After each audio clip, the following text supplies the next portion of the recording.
这破路把老奴的骨头都颠散了。再忍忍，应该快到了。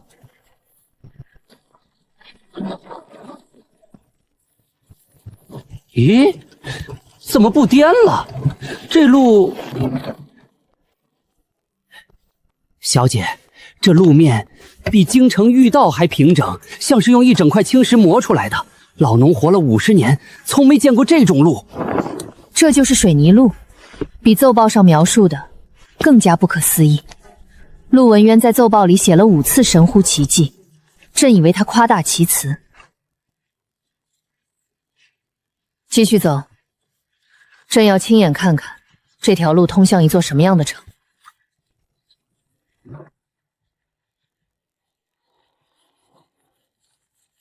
小姐，这个沈峰是把规矩刻在石头上了，前方500步城门，连距离都算得清清楚楚。连行路都有规矩，这个沈峰是把他的城当成了军营来管。小姐您看，那城墙上密密麻的全是弩机，还有投石车，这哪是城防，简直是一座军阵。烟囱，站住，请登记。姓名籍贯，进城何事，预计停留天数。这位小哥，我们是京城来的商队，这是录印，录印是录印，登记是登记，这是黑石城的规矩。姓名，姓陈，名福，籍贯，京城。录影都没用，这沈峰的规矩比朝廷的录影还管用。临时通行证，离城时交回。城内主干道限速不得超过步行速度，就是说马车不能跑，只能慢走。限速？这数字是？那是阿拉伯数字，城里的规矩都写在那块牌子上。你进城前先看看。阿拉伯数字。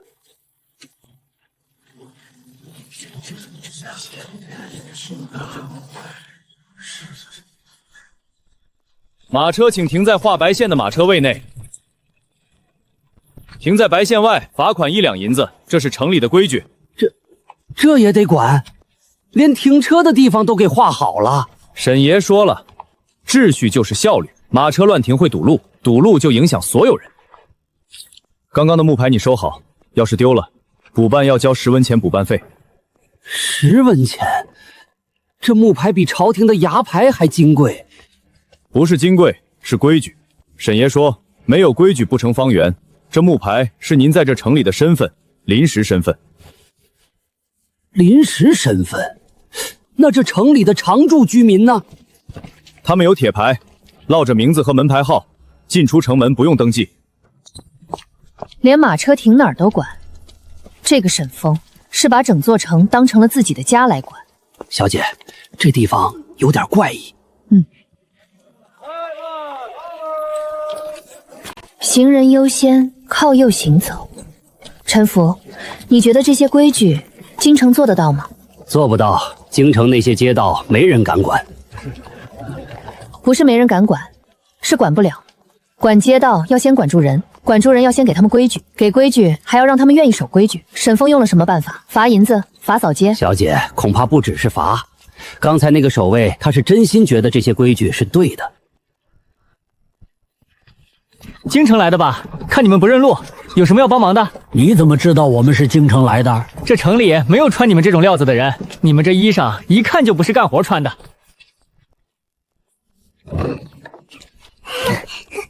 小姐，那是茅房，这么干净的茅房，还是水泥砌的，居然连茅房都管。我进去看看。老奴也去。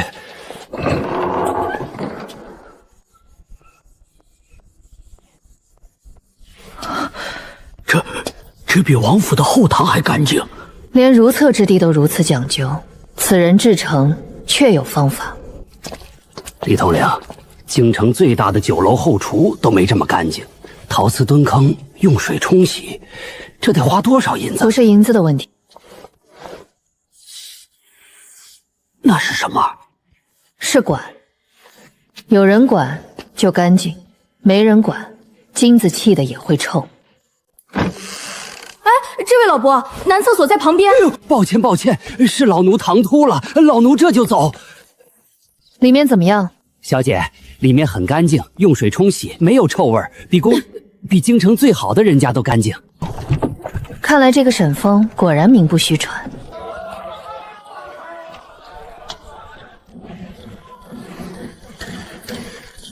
这么多女子一起做工，看他们的手法熟练统一，不是随便招来的散工，是经过训练的。你们是京城来的吧？看衣服就知道。姑娘眼力好，我们刚进城，听到这边有响声，就过来看看。这是叶姐的织布房，用的是水力飞梭织机，一天能织10匹布。水力飞梭织机是谁造的？是沈爷设计的，周铁师傅拜着人造出来的。叶姐管生产，这种丝棉混纺的布，连凉州的商人都排队抢着要。你们在这里做工，一个月能挣多少？上个月我挣了2两5钱银子。2两5钱，比凉州府衙的书役还高。叶姐说了，男女平等，不丢人。男女平等。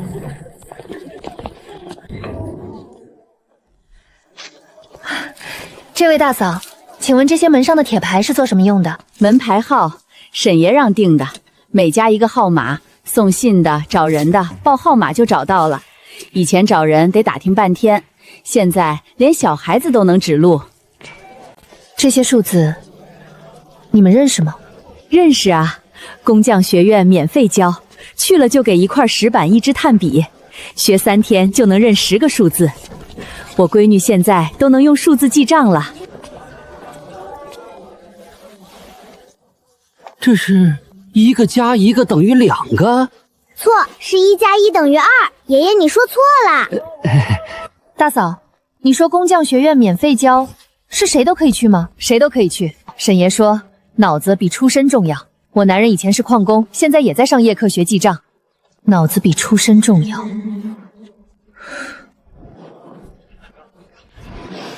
多谢大嫂。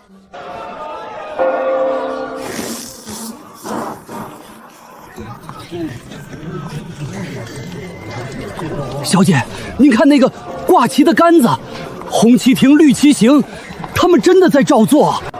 他是怎么做到的？朕也想知道。我也想知道。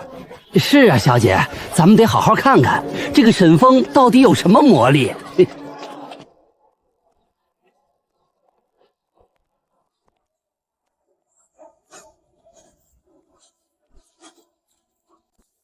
这些符号就是阿拉伯数字。你是京城来的商人，听说黑石城有趣，来看看。你刚才写在木板上的这些符号，就是沈峰教你们的阿拉伯数字。是的，这个是红花12斤，这个是煤药8斤，酒精36瓶，12、8、36。用数字写比用汉字写快得多。用数字应该不容易被篡改吧？你说的对，篡改账目是最常见的问题，但用了阿拉伯数字，每一笔账都能对得上。这是医疗站的库存公告，我每周更新一次，挂在门口墙上。所有药材用了多少，还剩多少，全城的人都能看到。公开库存，不怕有人偷药材。知道所有人都在看，反而没人敢偷。公开就是最好的防盗。沈大哥说的，阳光是最好的消毒剂。阳光是最好的消毒地。这句话应该刻在户部的门楣上。全天下的贪官污吏，最怕的就是阳光。你说的沈大哥，就是沈峰。是的，这些数字是他教的，公开库存也是他提的。最开始我觉得麻烦，但试行了1个月，发现好处比坏处多很多。病人们看得懂这些数字，最初看不懂，但工匠学院开了数字课，免费的。现在城里至少1半人认识10个阿拉伯数字。这套计数法如果推广到全国，需要多久？推广到全国很难。黑石城能做起来，是因为沈大哥在这里。工匠学院、工业体职业培训，所有的东西都配套在一起。光教数字不教用数字的方法，教了也会忘。但如果能把黑石城的模式搬到其他地方，至少要5年。5年。如果朝廷出面推动呢？如果朝廷真的愿意推动，3年可以，但前提是派去的人必须懂黑石城的模式。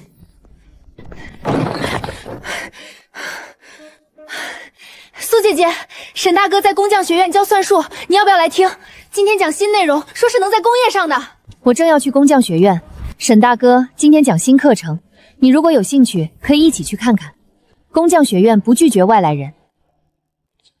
苏姐姐，这位是京城来的客人，对数字很感兴趣。这是叶小河，叶氏织布坊的老板。京城来的，欢迎来黑石城。我们这里的规矩有点多，但习惯了就好。走，一起去听沈大哥讲课。好。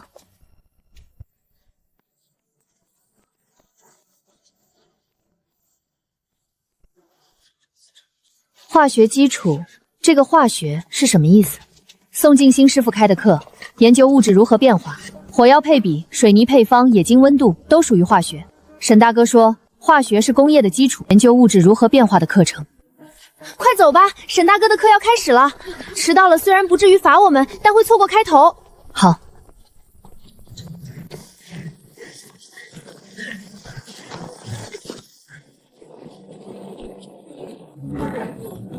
嘘。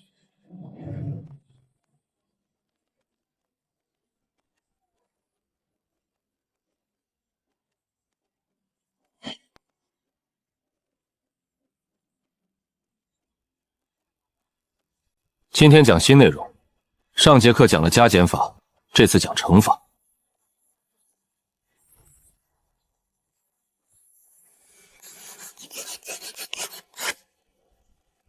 这是一个织布坊女工一天的产量12尺布，这是她一个月的产量36天乘以12尺。有人能告诉我，她一个月能织多少布？沈爷，我用加法的12加36次。对，但如果你要算100个女工用100天能织多少布，你还要加10000次吗？这就是乘法的意义，不是让你偷懒，是让你看得更远。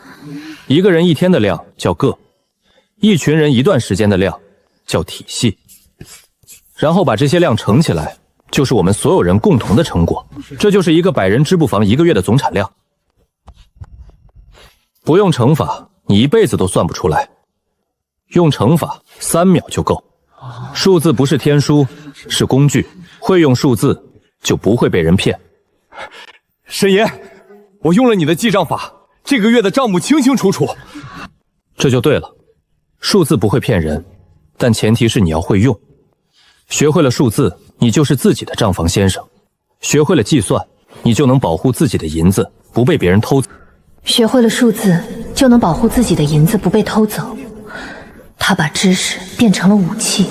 沈峰的记账法是专门教给工人的。是的，沈大哥设计了一套最简单的记账法，收入、支出、结余3栏表格，用阿拉伯数字填写。工匠学院把它印成小册子，免费发放。现在城里几乎所有工匠商户都在用。印成小册子，他连印刷都想好了。沈大哥说，好东西要能复制，不能复制的东西再厉害也只是一个人的本事，能复制的东西才是一座城的本事。今天的作业，回去后把你们这个月的收入用乘法算一遍，算完之后和你们自己之前记的账对照。如果有人多算了你，拿着账本去找他；如果有人少算了你，你知道该怎么办。谢谢沈爷。下课，晚饭食堂有炖羊肉，去晚了可没有了。沈大哥，这几位是今天刚到黑石城的客人，他们是来自京城的商人，对咱们城里的新鲜事物很感兴趣。原来是京城来的贵客，欢迎来到黑石城。沈先生客气了，我姓萧，经营些南北货物。听说黑石城有一些新奇的东西，产出的物件更是别处见不到的，所以特地想来见识见识，顺便买一些货物回去。萧老板消息灵通，黑石城确实有些粗笨玩意儿，欢迎观看。看上什么东西可以随时来找我详聊。早就听闻黑石城的铁器和各种机械十分精巧，不知沈先生能否行个方便，让我去坯厂或者工坊开开眼界。若是货好，价钱自然好商量。既然是来做生意的，自然要看货。不过坯厂那边烟熏火燎的，萧老板若是不嫌弃，明天一早我可以安排人带你们去转转。那就有劳沈先生了。我还有事，先告辞了。商人就用商人的规矩来试探你，看看你这黑石城到底藏着多少秘密？这位大嫂，这里为什么有3个桶？这个是厨余桶，菜叶剩饭到这里，旁边的是可回收桶，纸布、瓶罐都放这儿，最后那个是其他垃圾桶，灰土碎渣之类就丢那边。沈爷定的规矩，你怎么看？说实话，一开始觉得烦，但后来发现这些垃圾真的有人来收。煤渣送到坯厂，坯厂烧砖不花钱买燃料，菜叶、碎布卖给农户，回收坊造纸。沈爷说没有白扔的东西。以前我们觉得垃圾就是垃圾，现在知道垃圾也能变钱。垃圾变钱？回收坊收碎布和废铁是给钱的，我们这栋楼的人每月靠卖垃圾能攒个几十文钱。沈爷说这叫循环经济，能烧的变成燃料，能埋的变成肥料，能用的重新加工。小姐，您站在这儿看垃圾桶看了快1盏茶的功夫了，这桶有什么好看的？陈福，你说京城一天产生多少垃圾？这老奴还真没想过，京城几十万人，一天产生的垃圾怕是堆成山了。小姐的意思是，京城也该像黑石城这样分桶？不是分桶的问题，是脑子里的问题。京城的人习惯了扔出去就和自己没关系了，黑石城的人知道扔出去的垃圾还会回来，变成燃料，变成肥料，变成新东西。观念变了，行为才会变。他用了什么办法让观念变？刚才那个妇人，她卖垃圾每月能攒几十文钱。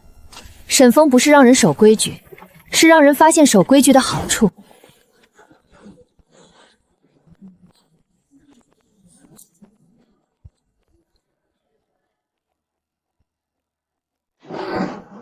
什么？上房3两银子一碗？这价钱比京城最好的悦来客栈还要贵出1倍有余！你们莫不是在这边陲之地开黑店？这位老伯，咱们黑石城上的客栈管水管洗漱，住的是水泥房，供的是全天候的热乎劲儿，全程一个价，概不打折。陈福，付钱。能让地处戈壁的边城敢开出这种价吗？我倒要看看沈峰这葫芦里卖的是什么药。3两银子一碗，这不是宰客吗？屋里太干净了，不像寻常驿站。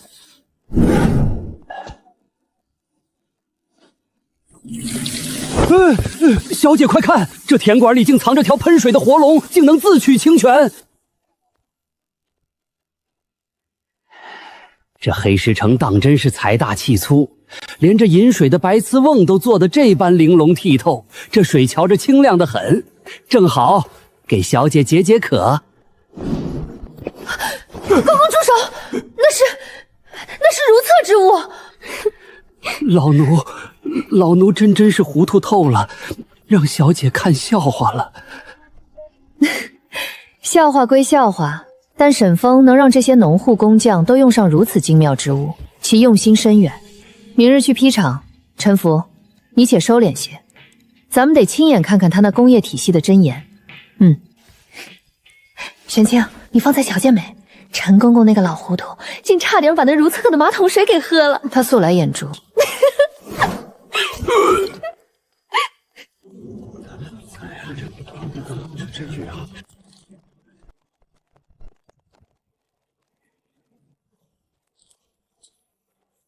陆大人好，今天又是来议事的，来谈凉州工业推广的事。对了，沈爷在哪儿？沈爷在坯厂里面。每次来都不一样，上次来的时候，城北的坯厂还只有1根烟囱，现在3根了。大人，黑石城变得真快，不是黑石城变得快，是沈峰变得快。他脑子里出来的东西比凉州府衙6房书吏加起来都多。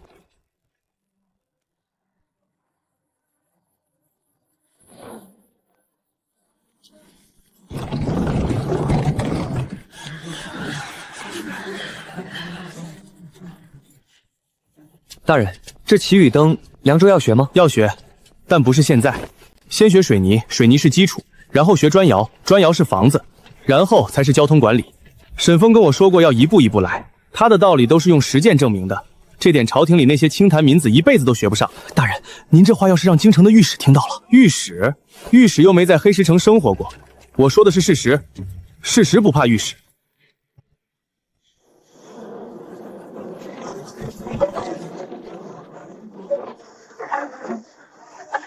沈爷在坯厂里面正在和周铁师傅看新一批耐火砖的样品，宋师傅也在，他们在3号窑那边。我自己过去，你们在这等我。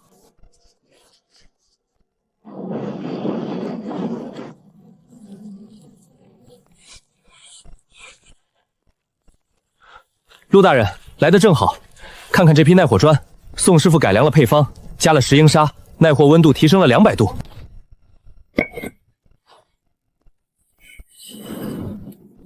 200度，这是什么概念？意思是砖窑可以烧更高温，炼出来的铁更纯。凉州高窑如果想升级，这批耐火砖是第一步。我正为凉州高窑的事儿来的。按你的水泥配方改建后，产量翻了1倍，但是水泥标号不稳定，有时硬有时软。知府衙门的师爷们搞不懂，只能来找你。我让宋师傅派人去凉州驻场指导，这事儿上次就说了。马车停对位置了吗？停对了。上个月第1次来停错被罚了1两，回去我就在凉州府衙门口画了马车位。现在整个凉州的衙门都知道黑石城的规矩，停车要停白线框里。规矩不怕小，管用就行。申峰，我今天来不只是为水泥的事。说。朝廷最近有动静，户部发来了公函询问黑石城，我把你的城市管理模式写了一个详细的折子报上去了。朝廷怎么回复？还没有正式回复，但我从兵部一个老朋友那里得到消息，有人注意到了你的武器、手枪装备安保队，这在边镇是前所未有的。安保队是地方自卫武装，朝廷是允许的。你要有准备，迟早有人会来，不是来找你麻烦，就是来拉拢你的。让他们来吧，黑石城不怕被看，也不怕被查。好，那我再告诉你一个消息，陛下最近微服出巡了，不在京城，具体去了哪里没人知道，我只是告诉你一声，做好准备。平西王赵元宵这几年一直在囤积实力，他野心很大，离我们也近，你要注意点他。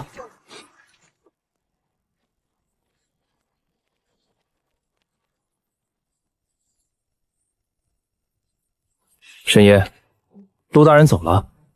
走了。宋师傅，你看那个女子像个商人吗？需要我去问问吗？不用，我有预感，陆文渊说的那个人可能已经到了。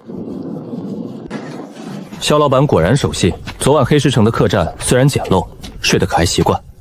沈先生治下严明，连客栈都比京城少了几分嘈杂，还有很多新奇的东西，倒是让我这买卖人开开眼界了。沈先生，昨日说的新式铁器，今日可否让我近前细看？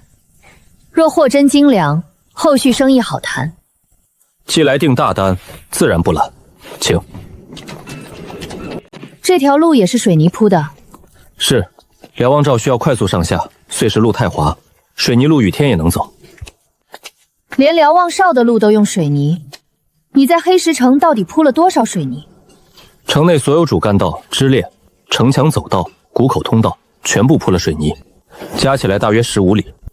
15里，京城长安街也不过3里。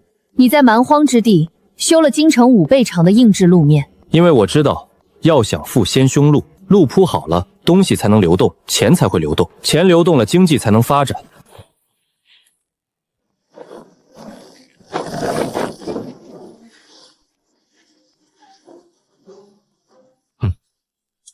这就是黑石城的指挥灯。谁来操控其余？瞭望罩值守员，他们站在高处，能看到整个路口的交通情况。上午和傍晚各1个时辰是交通高峰，那时候驼队进出最密集。有其余指挥，能让驼队进出效率提烧1倍。从这儿能看到全城，北边是坯厂和高炉，南边是纺织厂和回收坊，东边是工匠学院和医疗站，西边是城门口和停车场，中间这条路就是我刚才说的15里水泥主干道。沈峰，如果朝廷要在全国推广你的城市管理模式，你愿意出人吗？萧姑娘的问题不像是一个商人会问的。商人关心成本和收益，全国推广就是最大的市场。我出渠道，你出技术。管理模式要因地制宜，凉州的交通规则和京城不可能一样，但水泥配方、炼钢方法、医疗消毒、阿拉伯数字这些技术可以标准化，技术才是可以全国推广的东西。那你愿意吗？我愿意，但我有一个条件，我要一个特权，黑石城的技术输出不受地方官员管辖，任何省份要引进黑石城的技术，必须直接与黑石城签约，当地官员不得干预，不得抽税，不得安插人手。这个特权需要朝廷以圣旨形式颁下。你的顾虑不无道理。沈峰，今天下午带我去看你的安保队，我想看看那些手枪。萧姑娘对武器也有兴趣。一个商人如果对武器没有兴趣，他的商队早就被马贼抢了。好，下午带你去。不过在那之前，先吃饭。食堂的炖羊肉去晚了就没了。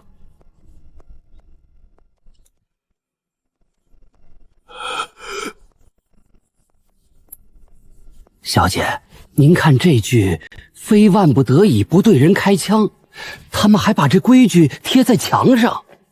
这句话比圣尺短，但比刀还重。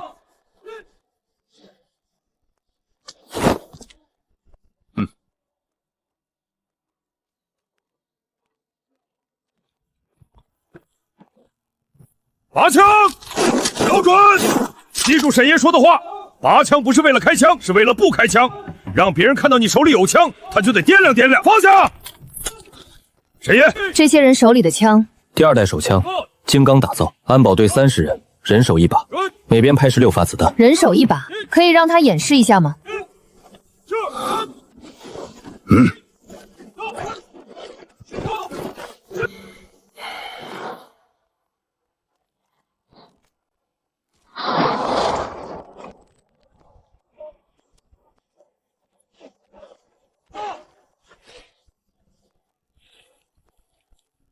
这枪是谁造的？我设计的，周铁师傅打造的。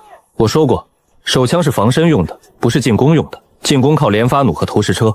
防身用的，但你配发了36发子弹，防身不需要36发不是给一个人防身的，是让一个人在1个月的巡逻中，无论遇到什么情况，都有子弹可用，不需要每次用完了就跑回来领子弹。这不是防身，这是让每个人都能独立完成自己的任务。这枪还有多少把？安保队30人，人手1把，另外备用了5把，合计35把。35把，足以武装一支精锐护卫队。这个沈峰的武装力量比凉州守备府还强。凉州守备府的火器营配的也不过是火铳，射程和装填速度远不如这把手枪。如果有一天朝廷需要你造更厉害的武器，你会造吗？会，但要看朝廷拿它来做什么。如果是打入侵者，我会；如果是打自己人，我不会。你怎么判断什么是入侵者，什么是自己人？入侵者要毁掉黑石城，自己人不会。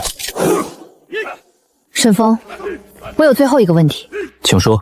如果有一天有人拿着和你一样的枪来打黑石城，你怎么守？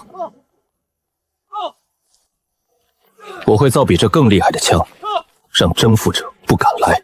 好，你的回答我记住了。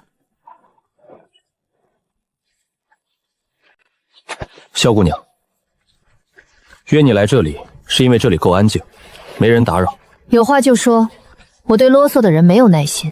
好，那我直说，你不是商人，因为你今天问的那些问题不是商人会问的问题，那不是一个商人的思维，那是一个掌权者的思维。你还看出了什么？这个。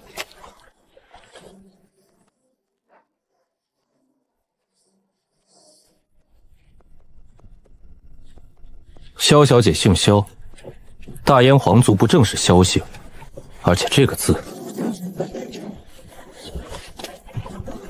你知道吗，沈峰？你犯了一个很大的错误。什么错误？你猜到了我的身份，但你没有假装不知道。如果你假装不知道，你可以继续藏你的底牌，但你没有。你把这件事摊开来了。我来黑石城本来就是为了亲眼看看你，现在我看的差不多了。那陛下看到了什么？你改口的倒快，我看到了一个敢和皇帝谈分赃的人，一座比京城管理的更好的城，一个把流放犯变成工匠的人，还有一个让人很不安的武器作坊。不安，但不一定是坏事。是好事还是坏事，取决于你明天怎么和我谈。沈峰，明天正式登门，以真实身份，准备你最好的茶。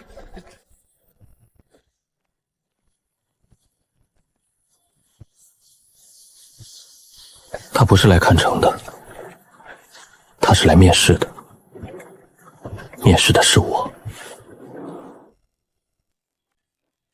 你要接待谁？一大早就起来收拾屋子。一个很难说清楚身份的客人。锦月，今天上午不要让任何人来打扰。好，我在医疗站，有需要叫我。苏姑娘，早上好。萧姑娘，请进。这就是你的家，沈总督。陛下，请坐。陆文渊每次来黑石城都会给朕写奏报，他的奏报里有这么一句话：黑石城模式可以推广全国，你觉得呢？可以，但全国推广的不是管理模式，是工业技术。工业技术可以标准化，水泥配方、炼钢温度、医疗消毒、阿拉伯数字在哪里都一样，这些可以全国推广。你愿不愿意帮朝廷做这件事？愿意，但有一个条件。详细说。我要一个特权，黑石城的技术不受地方官员管辖，当地官员不得干预，不得抽税，不得安插人手。这个特权需要朝廷以圣旨形式颁下。你要的是技术自治权。是，没有这个特权，技术到了地方就会被层层盘剥，被地方势力把持，到最后，技术不是在造福百姓，而是在养肥一群蛀虫。你的顾虑不无道理。既然技术自治的事已定，沈峰，带朕去看看你这黑石城的根基，朕想亲眼见识一下。还有那个连臣服都赞不绝口的食堂。既然陛下有此兴致，臣自然遵命。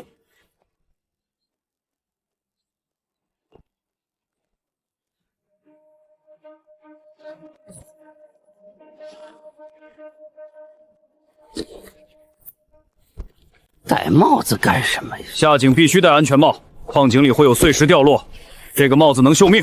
赵队长，矿上的安全规则是你定的？不是，是沈爷定的。沈爷说，矿工的生命比矿石更值钱，如果死一个人，全矿停产1天，查明原因。上个月停产1天的损失是300两，但如果少死一个人，300两值。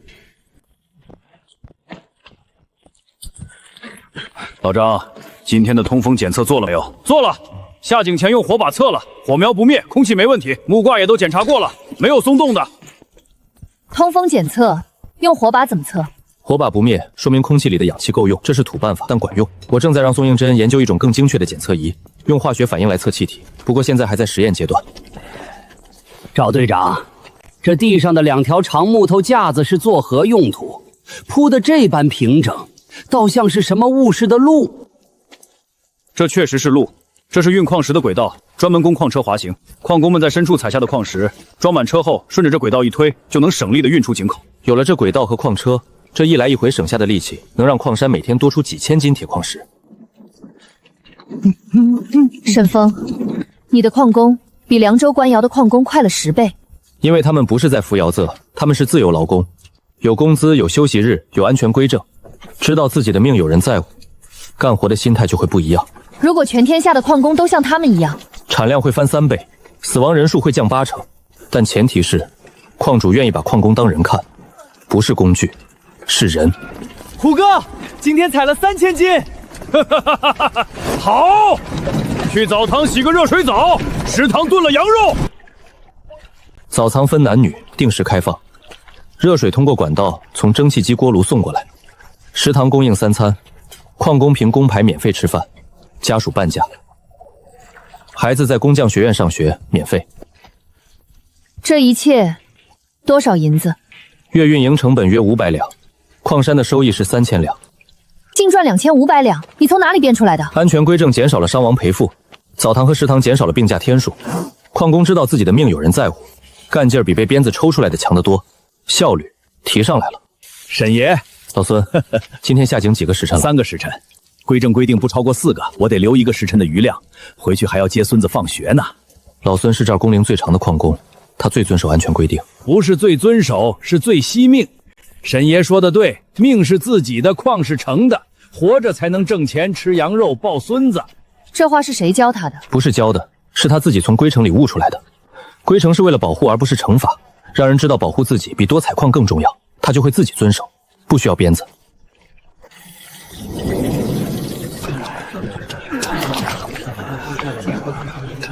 小姐，这食堂的羊肉比咱们客栈的还香。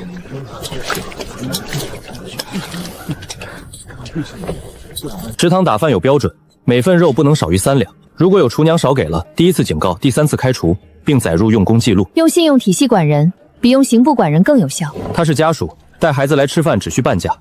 大嫂，请问这里的生活怎么样？以前在其他地方那是拿命换粮，塌方了矿主都不管埋。后来听说黑石城招工，我们就搬来了。沈爷说了，工人不是牛马，是人。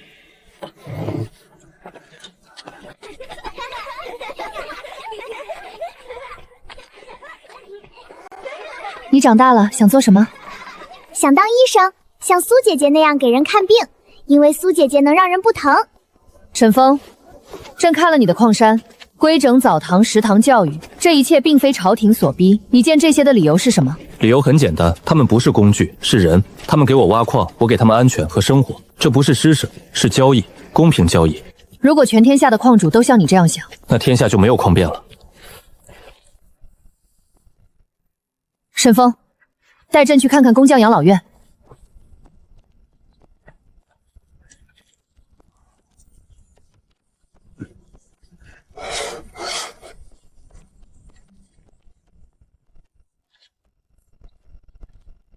这些老人都是工匠，都是。现在他们干不动重活了，就住在这里。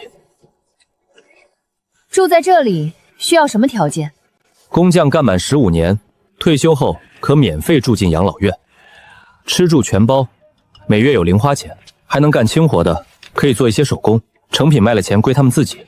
15年不算长，也不算短，定这个数字的依据是什么？一个工匠从学徒到出师大约5年，再干10年，他教出来的徒弟至少3人，创造的产值远超他的工钱。15年后他退休，不是施舍，是兑现。老人家，您在这里住多久了？从养老院开门就住进来了。以前住在哪里？以前在凉州官窑干活，干到60岁，窑主说不要了，干不动了，我被赶出来，差点冻死在路边。后来是沈爷派人把我接来。接来之后呢？给房子住，给饭吃，给衣裳穿。开饭啦！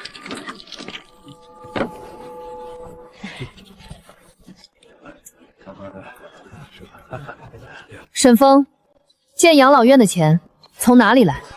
从那些烟囱里来。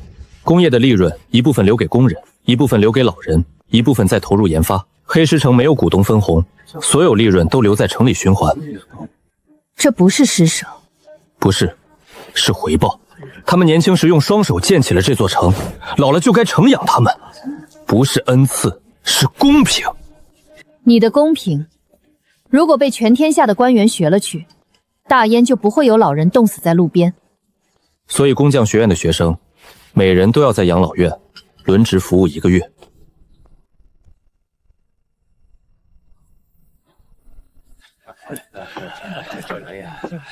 朕回去后会让户部起草一份奏折，工匠养老院制度推广至凉州府各矿区。小姐，这道旨朝中大臣怕是不会同意。他们会同意的，因为朕会让他们看到有尊严的工人比被压榨的奴隶更有生产力。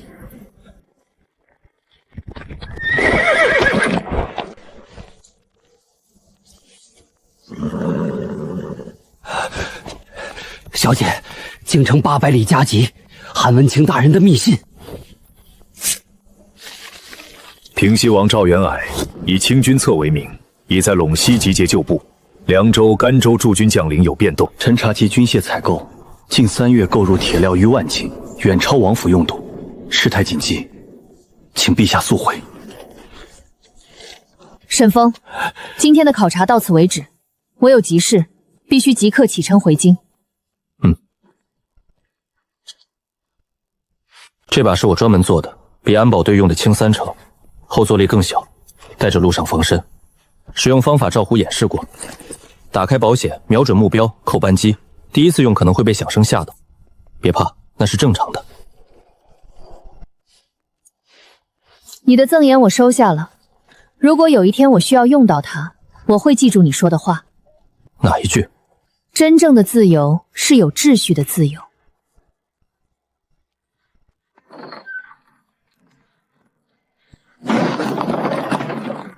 他难道真是那位？八九不离十吧。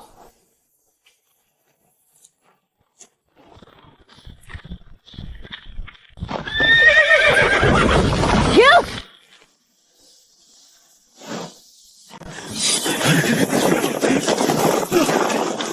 马车里的人出来受死！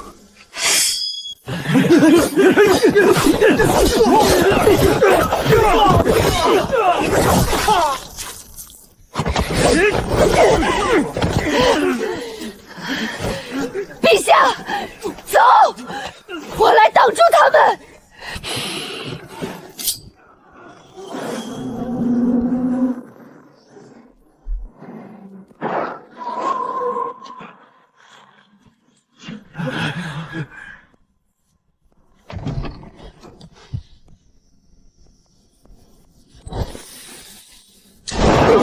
火器，他手里有火器！我们人多，一起上！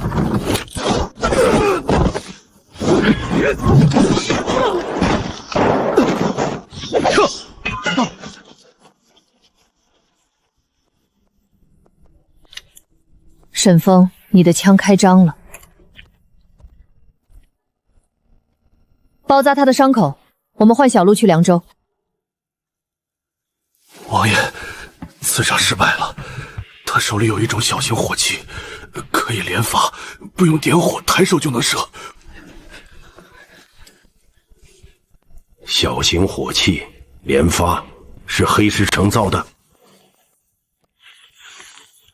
王爷，这是潜伏者传回的系图，此物化为手枪，此乃黑石城的产物，不借火绳，瞬息连发。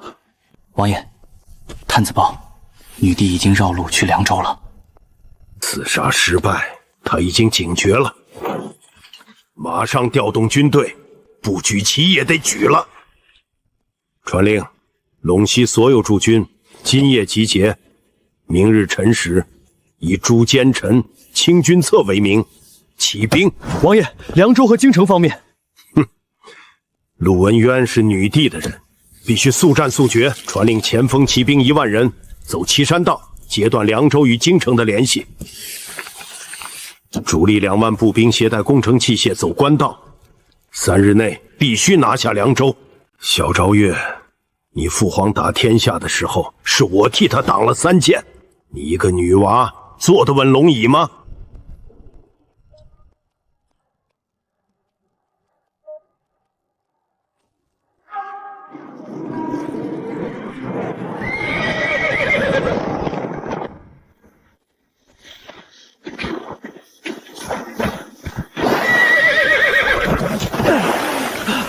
陇西急报，赵元祥反了，3万叛军已出陇西。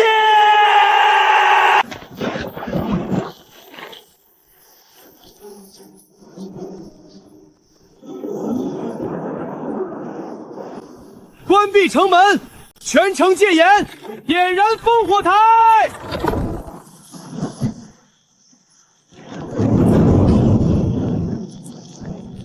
最快速度通知黑石城，通知京城，凉州要成战场了。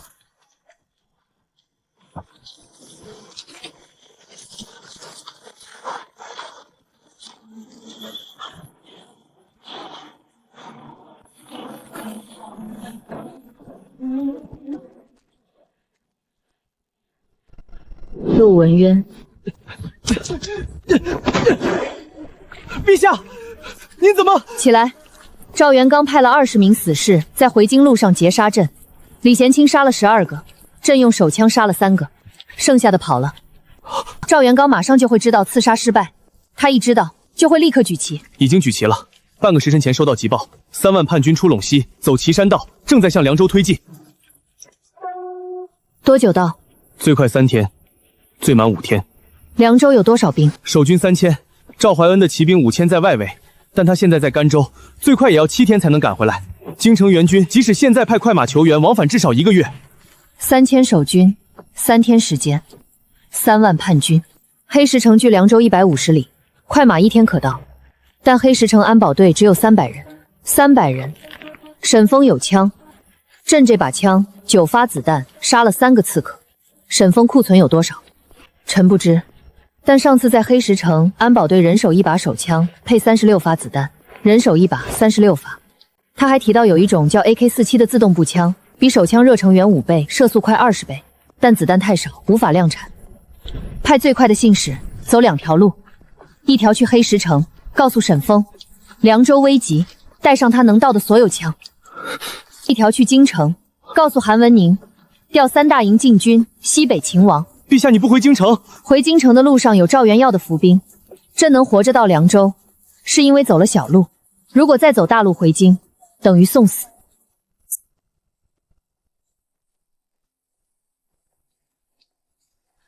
凉州城高3丈，有护城河，有火炮，比路上安全。朕在这里等援军。陛下，如果援军不到呢？那就打，3000人也能守，至少能守到黑石城援军来。沈峰，你的枪已经开张了，现在朕需要的不只是这把枪，是你。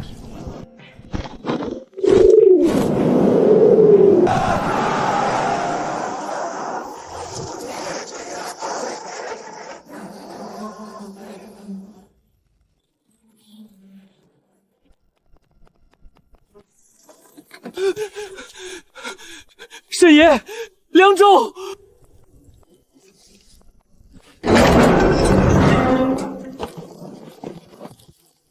赵胡，叫所有人起来，今晚装车，明天日出出发。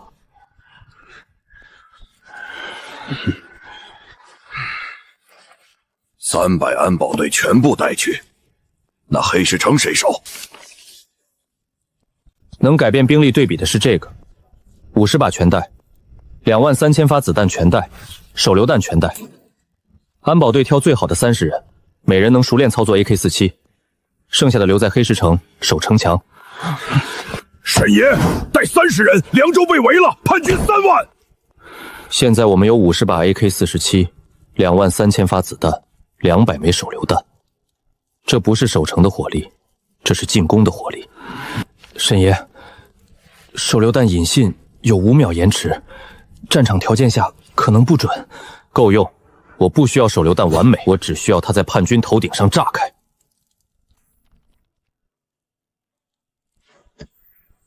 150里，急行军一夜，我们抢在叛军之前入城。进城之后，凉州城墙就是我们的掩体。AK47打守城战，我算过，一个人守一个大口。一支枪配400发子弹，能顶住至少50波冲锋。一个人一个大口，50支枪就是2500波。通知所有人，今晚装车，明天日出出发。我去，我带医疗队随行，20名急救员，全部会用止血带和酒精清洗。凉州城里的军医不够，叛军围城15天，伤员能把军医战挤爆。好，医疗队随行。带够酒精和纱布，弹药怎么运？至少10辆马车。不用马车，用驼马，30匹驼马，每匹驮1箱子弹或枪支。马车在戈壁滩跑不快，驼马灵活，能跟骑兵一起走。周铁，你留在这里，负责城墙上的投石车。黑石城要是丢了，我们连家都没有了。这把枪留给你，不是为了开枪。是为了让守城的人看到你腰上有枪，他们看到枪就不怕，因为整个西北都知道黑石城的枪打出去不落空。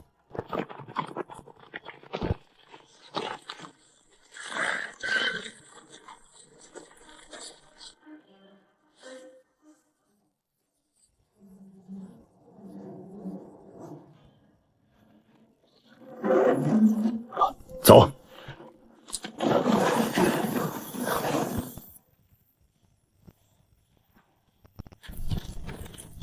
沈爷，走戈壁近道，但这条路没有水源，马受不了。在黑水河谷补水，绕一点路，但能避开叛军前飞。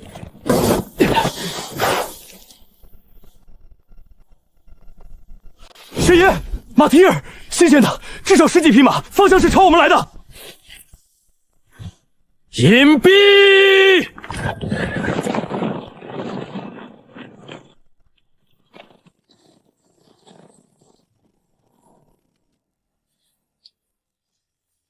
马蹄印不少，是朝凉州方向的，可能是黑石城的援军，追上去看看。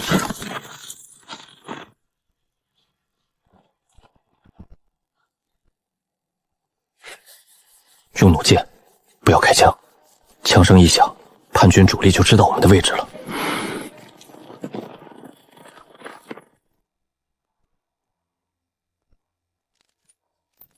嚯！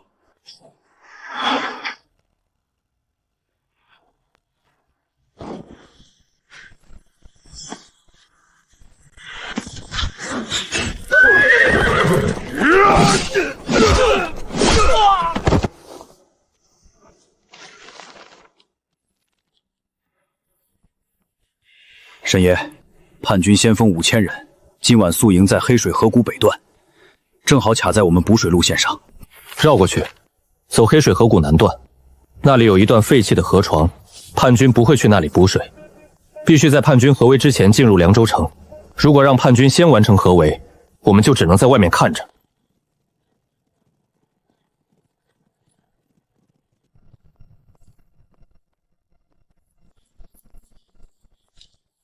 后山缺口还在凉州守军控制中，叛军还没完成四面合围，趁现在进城。跟上。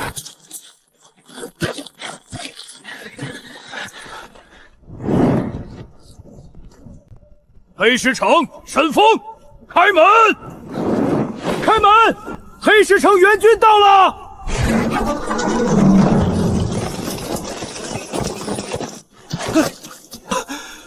就这些人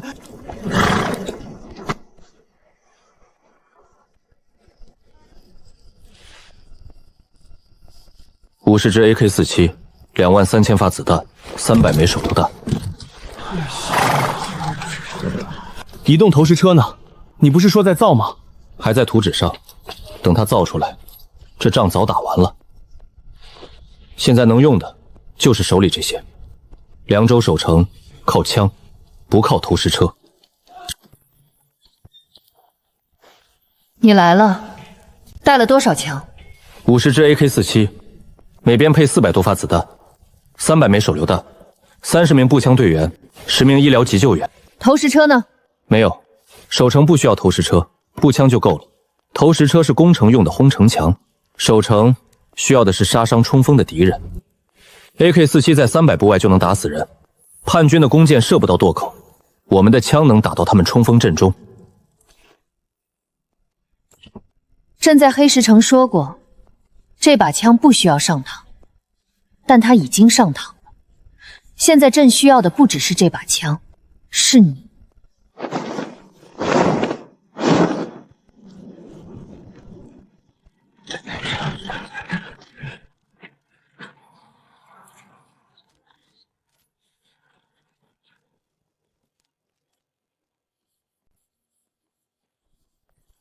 你们剑术最好的弓手，挑20个人出来。是。这不是弓，这是枪，不用拉弦，不用瞄准3年，扣扳机就响，响一次打一发，连扣连打，弹匣空了就换，别等，战场上等1秒就是死。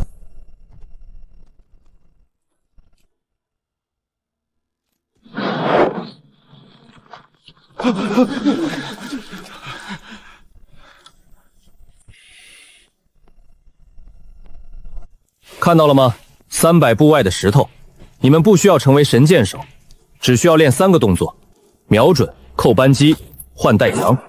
今天上午练，下午你们就是木枪手。拉环，扔，5秒后炸。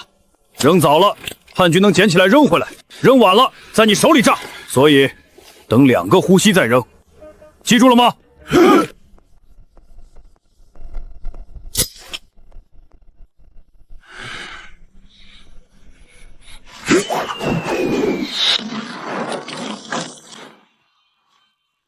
火力方案：叛军进入300步，进入100步，步枪自由射击；100步连发弩覆盖，冲到城下，手榴弹。听懂了没有？听懂了。没有投石车，光靠这些枪够吗？守城需要的是在敌人冲到城墙之前就打死他们。这些枪能在300步外做到这一点。叛军的弓箭射不到我们，我们的子弹能打到他们，这就够了。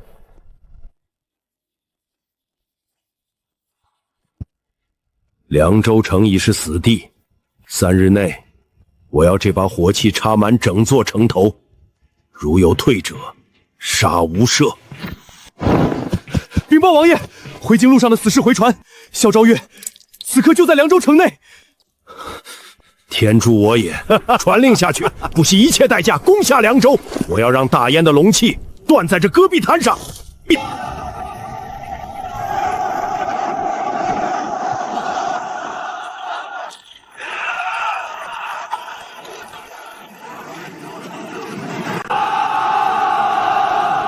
这么多人，比凉州城里的人还多。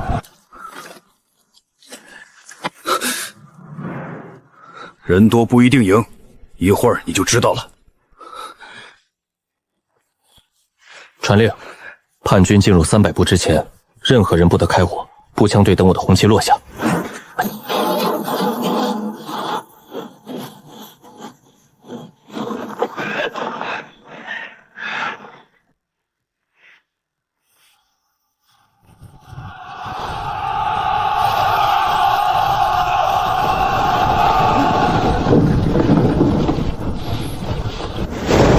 步枪队自由射击！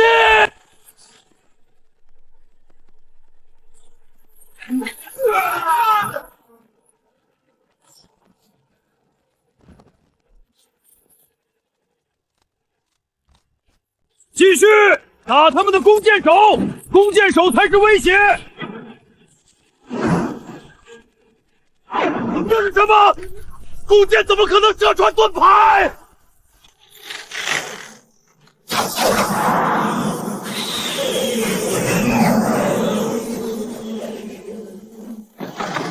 叛军的弓箭射不到城墙上，他的枪能打到叛军阵中。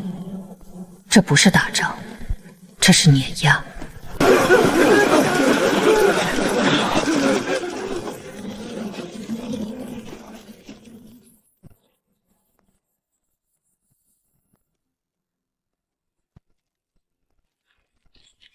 沈峰在城里，他把那种连发火器带来了。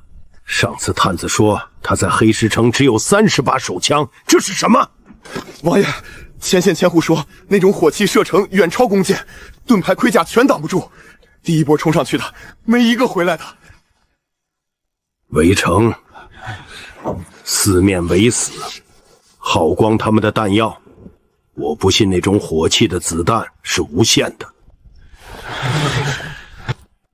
好用吗？陛下，这枪太厉害了！我今天打了60发，最少打中了300步外的3个叛军。300步，弓箭根本飞不到。这就是工业的力量。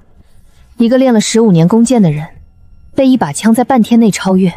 陛下，第一波打完了，子弹消耗6000发，毙伤叛军约2000人，平均3发子弹换1个人，这就是步枪守城的效率。但叛军不会一直这么冲，下次他们会换战术。叛军会换什么战术？佯攻，消耗弹药。赵元凯不是傻子，他吃了这一次亏，不会再让士兵正面冲枪口。那种连发火器，射程比弓箭远1倍，正面冲是送死。但从今天开始，我们不正面冲，四面佯攻，每个方向只派500人，带盾牌，带云梯，虚张声势，不上真正的主力。子弹打一发少一发，等他们子弹打完了，我们再总攻。王爷，四面佯攻如果被识破，沈峰可能只在一面步枪，那就让他识破。但在识破之前，他的步枪手要跑4面城墙。佯攻不费弹药就费体力，我们都不亏。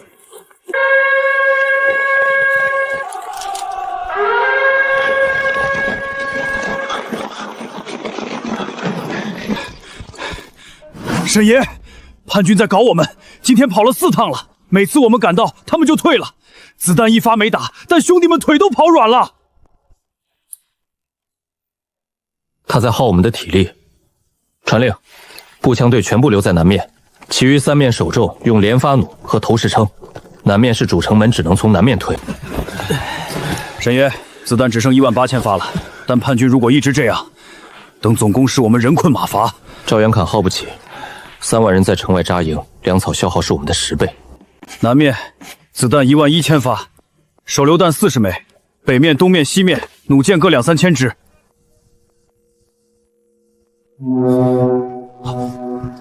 总攻来了，这是全面进攻的信号。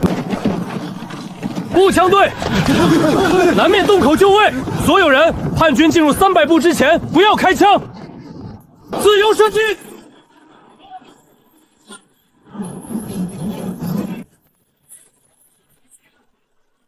沈爷，子弹打不穿3层盾牌，继续打，打盾牌缝隙，打脚，手榴弹。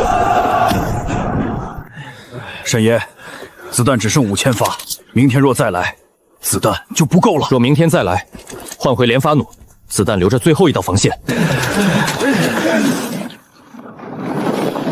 弩箭准备，投石车准备，这次用老办法守。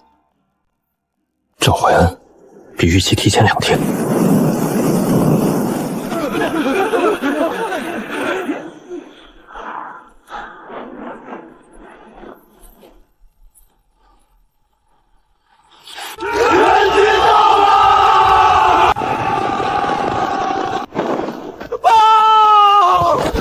王爷，大事不妙！赵怀恩的骑兵奇袭后方，我们的粮草全被那帮疯子烧毁了，大火已经救不回来了。撤回陇西！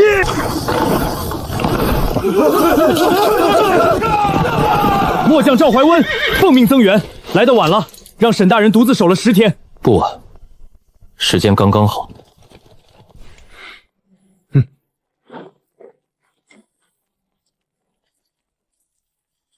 末将建议俯守凉州，等京城援军。赵破蒲老将军率禁军15000人，最快7天到达。那就等7天后兵发陇西。下一仗是攻城，陇泥城墙比凉州更厚。攻城不需要子弹，需要能轰开城墙的东西。我回黑石城移动投石车可以开工了。王爷，撤回兵力2万6，士气低迷。京城援军一到，总兵力将超过我们，陇西恐怕挡不住。派快马去草原找拓跋宏。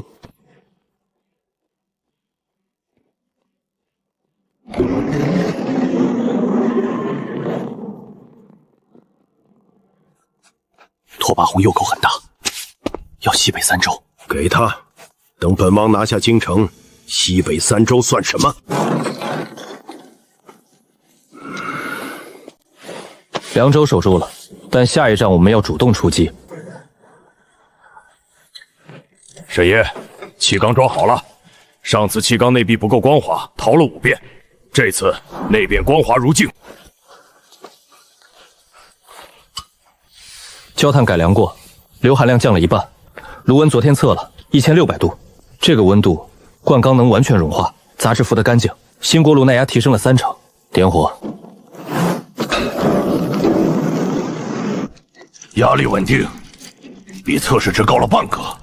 灌钢锅炉成了。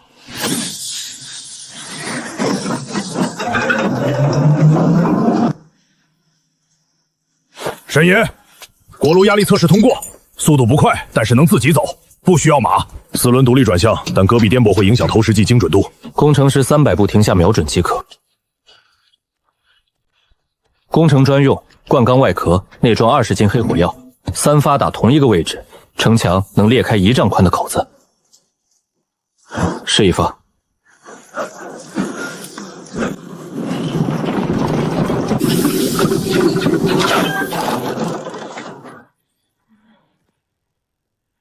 够用了，3天后再造2辆，开往陇西。赵元海，上次他派使者来谈联盟，我开了条件他不答应，现在他主动来求我，还愿意把西北3州给我。他当时怎么说的来着？本王不需要草原部族，现在又需要了。这是南下的大好机会。赵元连虽然败了1次，但他还有2万6千人，加上我们的2万骑兵，总共近5万。女帝能调动的禁军不过3万，兵力优势在我们这边。凉州之围已经解了，朝廷有那种连发火气，3万叛军攻3000守兵，10天都没攻下来。我们去了就能赢，别忘了赵元孝损失了7000人，他连凉州城墙都没碰到。出兵，但不是现在。赵元凯希望我立刻发兵去陇西支援他，跟朝廷军在陇西城下决战。我不急，先让朝廷和赵元凯在陇西互相消耗，等他们打得两败俱伤，我们再南下。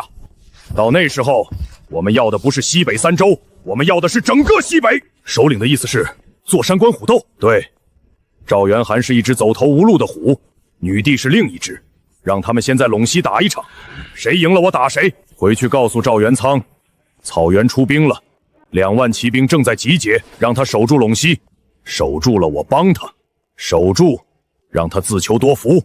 我不会为了一座已经破了的城去跟朝廷拼命。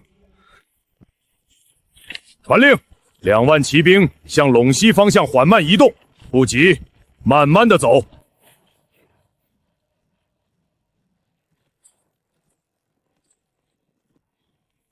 沈大人，老夫在京城就听说过你的名字。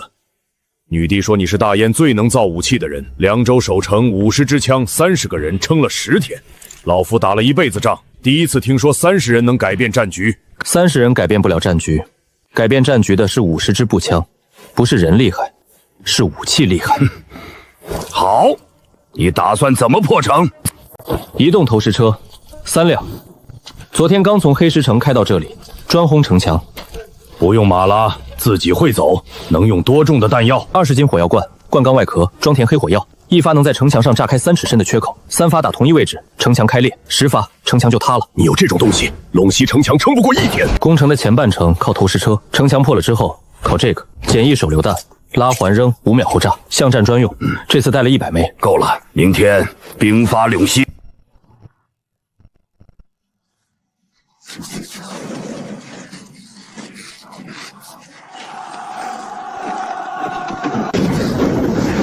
那是什么？铁车，自己会走的铁车啊！第一发，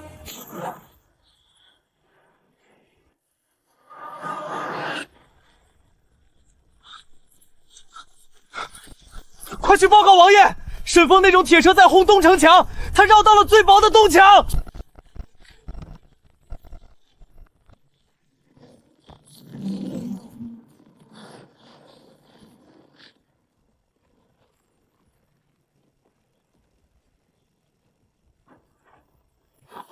缺口开了，赵老将军，步兵可以上了。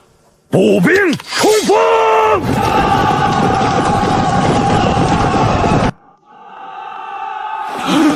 王爷，大势已去，从密道走吧。密道通往后山，出了后山就是草原方向。只要到了草原，您就是贵客。这些消息比一座城更值钱。走那条路。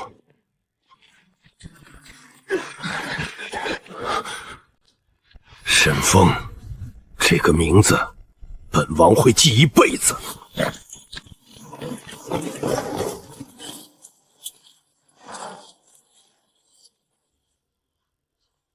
密道，他跑了，那是草原的方向，他去了草原。拓跋宏，草原那个拓跋宏，是，赵元坏会成为他的谋士。一个熟悉大燕军情的叛王，这比3万叛军更危险。陇西光复，赵元矮叛乱平定，此战黑石城功不可没。凉州守城，50支步枪顶住3万叛军10天。陇西攻城，移动投石撑半天轰卡城墙。没有沈峰，这一仗至少要打半年。周铁马撅子获帝国工匠、帝国机匠称号，赏银1000两。苏锦月准荐黑石城医学院。沈峰听风，黑石工业特区总督沈峰，守城有功，攻城有生从4品。黑石工业特区管辖范围扩大至凉州西部3县。陈领旨。赵虎听风，黑石城安保队长赵虎坚守城墙10天，毙伤叛军无嫌，获得忠勇孝的冤屈，朕今天正式给你洗清。谢陛下。叶小河听风，私棉混法部列为朝廷贡品。陆文渊升凉州巡抚，赵怀恩封镇西将军，赵破宁老将军赐金100两。沈峰，你且留下，朕还有要事与你商议。赵元盖跑了，拓跋宏收留了他。这意味着草原对大燕的威胁不再只是骑兵，他们现在有了一个知道我们所有弱点的军师，城墙高度、武器射程、步枪弹药消耗，赵元凯全知道了。你怕吗？不怕，情报有时间差，这个时间差就是我们的优势。沈峰，事已至此，你可愿随朕一同回京城？多谢陛下美意，但黑石城还有太多事情需要我去做，那里是臣的根基，臣暂时还离不开。真是一个傻子，朕都把话说到这份上了，居然还想着那黑石城。哼，沈峰，你简直就是天底下最大的笨蛋。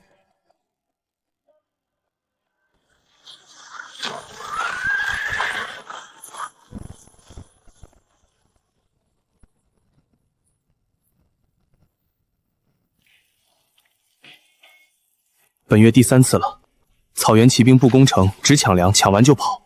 这不是一般的抢粮，烧村是为了制造难民，给凉州增加负担；抢铁器是为了仿造兵器，这是赵元辽教他们的。他想消耗大燕的资源。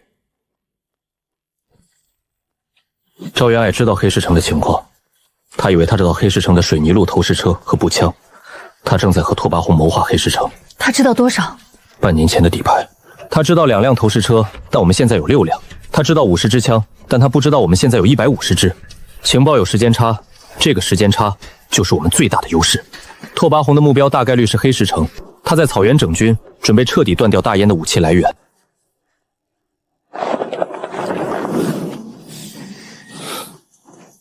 来吧，让你们见识一下炮弹的威力。